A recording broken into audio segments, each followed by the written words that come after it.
Amelia Fairchild had everything money could buy. She grew up in a mansion with tall glass windows that caught the morning sun, the kind of house where servants whispered through hallways and chandeliers sparkled above every meal. Her father was a real estate tycoon, her mother a philanthropist who hosted charity galas where guests wore gowns worth more than some people's homes. From the outside, Amelia's life looked perfect. But on the inside, she often felt invisible, like another beautiful decoration in her parents' world of polished silver and fine china. One summer afternoon, Amelia escaped to the old public library in town, a place she loved because nobody cared who her parents were. The library was dusty and quiet, its shelves filled with stories of love and adventure. That's where she met Daniel. Daniel worked part-time shelving books. He was 19, a year older than Amelia, with brown hair that always fell into his eyes and hands that looked like they had known hard work since childhood. His family ran a small repair shop down by the docks, barely scraping enough to pay rent. When Amelia accidentally dropped a stack of books, Daniel knelt to help her pick them up. Their fingers brushed, and she felt something she never felt at the endless parties her parents threw. Warmth, honesty, and something unexplainable. "Careful," he said with a crooked smile. "These books have seen more life than either of us." She laughed. It was the first genuine laugh she'd had in weeks. Day after day, Amelia found excuses to return to the library. Sometimes she pretended she needed another book. Sometimes she just sat at the far corner table pretending to read while sneaking glances at Daniel as he worked. Eventually, they started talking. He told her about his dream of going to college, about fixing things with his hands, about how he wanted to build something that lasted. She told him about feeling trapped in a world of expectations. To everyone else, she was Amelia Fairchild, daughter of wealth. To Daniel, she was simply Amelia. Their friendship bloomed into something more. They took long walks by the riverside where the golden lights of the city shimmered on the water. They shared ice cream from a single cone because she had forgotten to bring cash. They sat under the stars on the library's roof after closing, whispering dreams they'd never told anyone else. For the first time, Amelia felt seen, not as the rich girl, but as a person. And Daniel? He found in her a light that made his struggles bearable. Love had found them, quiet and unstoppable. But love is never simple when two worlds collide. One evening, Amelia's father discovered she had been sneaking out.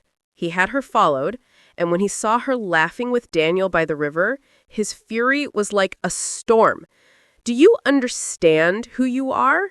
You're a Fairchild. You cannot throw your future away on a boy who fixes bicycles." Amelia stood her ground. "He's worth more than all your business deals combined. At least he's honest." But her father forbade her from ever seeing Daniel again. He locked down her schedule, private tutors, charity events, and guards who watched her every step. For weeks, Amelia and Daniel couldn't see each other. Daniel tried to write letters, but they never reached her. She tried to sneak out, but was caught every time. Her heart ached. The world that once sparkled felt like a golden cage. Daniel, on the other hand, worked longer hours. He fixed broken cars, carried heavy crates, and saved every penny he could. He wanted to prove that love wasn't about wealth. It was about courage. One rainy evening, Amelia escaped. She ran barefoot through the streets, dress soaked, until she found Daniel at the repair shop, oil stains on his shirt, rain dripping down his hair. She threw her arms around him and sobbed. "I don't care what they say. I just want you." Daniel cupped his face gently. "Amelia, if we do this, it won't be easy. You'll trade diamonds for struggle. Are you ready for that?" She nodded, tears in her eyes. "I'd rather have one day of real love than a lifetime of empty riches." They ran away together. not to some faraway land, but to a small life of their own. At first, it was hard.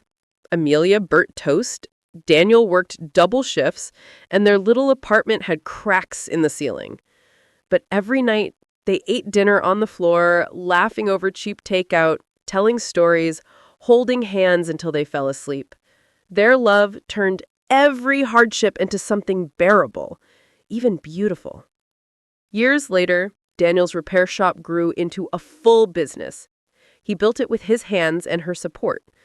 Amelia started teaching art to children at the community center, finally doing something meaningful instead of just appearing at events.